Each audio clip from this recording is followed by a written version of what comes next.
In effect, we use the building permit process to do two things, not only to require recycling of construction debris, which is ultimately tied to issuing the certificate of occupancy, which is a pretty good hammer to have, but it also, in effect, conditions the property when it is occupied. So that part of the recycling plan, if it were an office, for example, is as specific as requiring desk-side recycling containers. I mean, it follows the flow of material through the facility. It describes what materials will be targeted, which in our city we require the same materials that are targeted in our single-stream recycling programs. And so, in effect, when that person calls in to start their service, and in fact, if it's a large project and it was covered under a city conditional use permit, our computer actually flags it. So when the customer rep calls up that address, there's this big red flag that says recycling plan. And even if that flag isn't there because it wasn't covered under a CUP or a conditional use permit, the customer reps know from experience and from our working with them that if it's a new project, if it's within the last 3 years, if it's a tenant improvement, it has a recycling plan or it couldn't have gotten the permit. So at that point, we then require the recycling. So we think that's one of the things that makes our ordinance unique. Thank you. Now I have a question for Mr. Bentillo. Tio? Sure. Okay. When you talked about the deposits, I'm not sure if I followed what the goal of the deposits and how the refunds work. The goal of the deposit is to give a financial incentive to the person who's pulling the permit for their project to recycle their construction and demolition waste.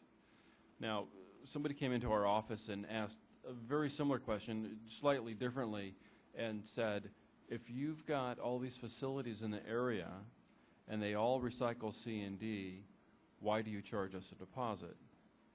And the reason why we charge the deposit is because the deposit drives the infrastructure, that drives the facilities to recycle, to participate, because if they don't want to participate, they don't want to be certified by the city, then those people who are paying deposits and want to get their money back will have to take their materials to another competitor of the facilities that didn't get certified. Stephen, on the table you're showing from your certified facilities there, I think you're showing over 95% diversion of wood waste. I was wondering if you could just touch on where that wood waste materials are going from the certified facilities. Generally, they're going to two different locations, not specific locations, but streams. The clean wood, clean material is coming out of those facilities. Some of it is being ground up and used as mulch. The stuff that isn't as high quality is being used as hog fuel generally. What's not being factored into that, or actually the other 5%, is some of that material is also being used as alternate daily cover, depending on how contaminated it is.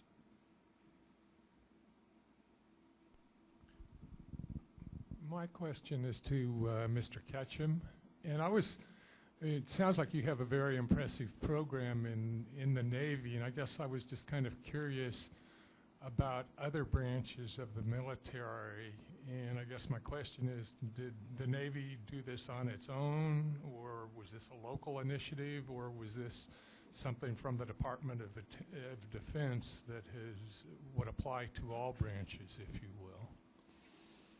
I am a Navy representative. I only work for the Navy, but I've been in quite a few military seminars. Diversion from landfills is an effort across the board. You know, it's included in BRAC closure plans now. There is what's a Department of Defense measure of merit that I think I mentioned in my program, which is a 40% diversion rate. I'm not sure where that number came from, but that clause of complying with either the 40% diversion rate or the state mandate, whichever is higher, is in there. And that's Department of Defense? Yes. So it would apply to all branches? Yes.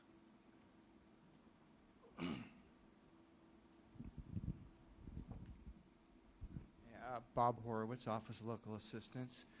I want to talk about something Dr. Williams touched on it briefly, the chicken and egg sort of situation I think a lot of jurisdictions might find themselves in, and sort of open this up to the rest of the panel. I mean, what comes first? If you have an ordinance but no facilities, is that ordinance sort of doomed to not be enforceable? But can you get facilities, you know, if you don't drive the materials there? So I'm just wondering what y'all think about, you know, what is the chicken and what's the egg? Let me take a quick stab at that. I think San Jose's doing something analogous to what Sacramento City and County do, where here locally what they did, which drove the development of facilities, was you make recycling a certain percentage a requirement or a condition of a hauler permit. And the point is that once you do that, you create the collateral for people to go out and develop facilities because they know that the waste will flow to their facilities. I think San Jose does something analogous to that, but in a different way, and I think that makes sense. And I've advocated doing the same down in my area. Now, I'm just one little city. We have enough source-separate facilities where if you source-separate your material on site and you bring it to those facilities, we have enough local facilities for people to get the documentation. But I would support something more regional, but again, that requires cooperation of county and sometimes more than one county in terms of those facilities. That's my first stab at it. I don't think the jurisdictions of the state of California would have gone to anywhere near the effort they have to achieve 50% diversion if it weren't for AB 939, which required it. It's not going to happen. People won't do it out of the goodness of their heart because the, I think, illogical aspect of our current system of capitalism wants to reduce costs no matter what. And it's only a law which will drive businesses to react to certain levels of excellence. Let me take a crack at it as well. I'm not a representative of the city of San Diego, but I have sat through laborious discussions about this issue. And their decision was that they can't put an ordinance in place if the infrastructure is not there. Now, the military sat there and said, we're doing 80% without that infrastructure. Come on, city. So it's a huge debate in some areas, and I can only tell you that the city of San Diego decided they would not put the ordinance in place until they had a mixed C&D facility online. I think the regional approach is one that will solve some of the infrastructure problems or challenges. There are a number of cities around San Jose that haven't implemented C&D programs, I think primarily because of either some of the political challenges as well as a lack of infrastructure, but San Jose is close enough that a lot of the cities are using San Jose's facilities for C&D processing, and a few of the cities have implemented C&D programs and again use San Jose's certified facility list because it's there. I mean, when you talk about the chicken or the egg, basically you come up with the ordinance and you can phase things in to try to drive the infrastructure to follow it.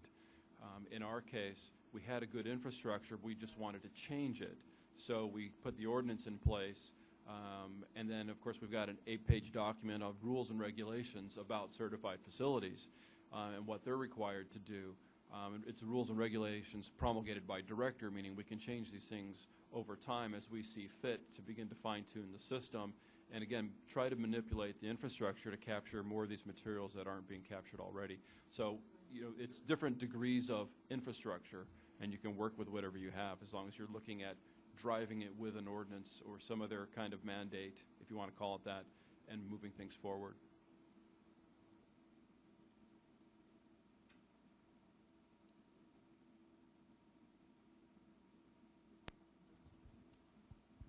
Hey, Stephen, Evan Edgar here.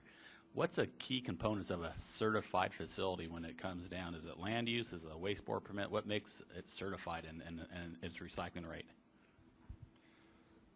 What makes it certified is that it gets 50% diversion or better of all the C&D materials that are coming in, or the facility or the C&D materials that it says it's going to be recycling.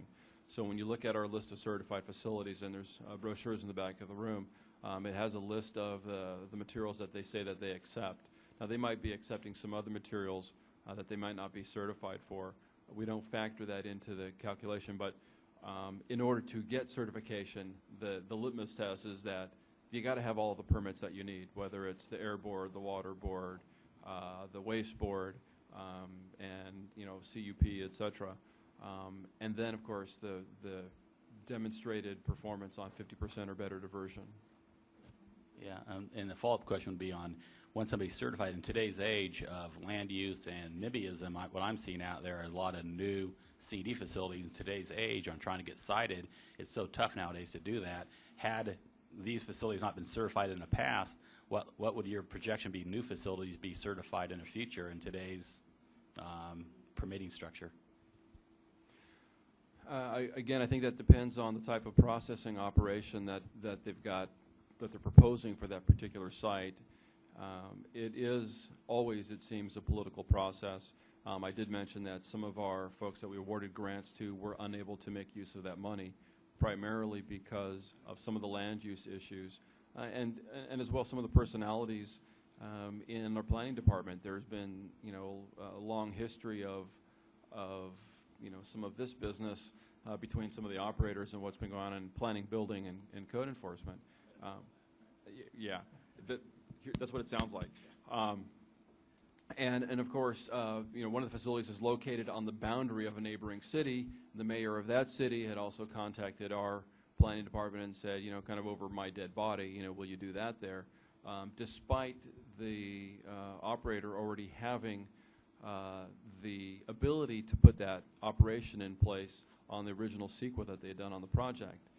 So that's particularly frustrating for them, obviously, and us as well, because we wanted to see a different kind of operation there. So right now they're moving a lot of material in, but they're moving it off quickly and not doing a lot of processing on site.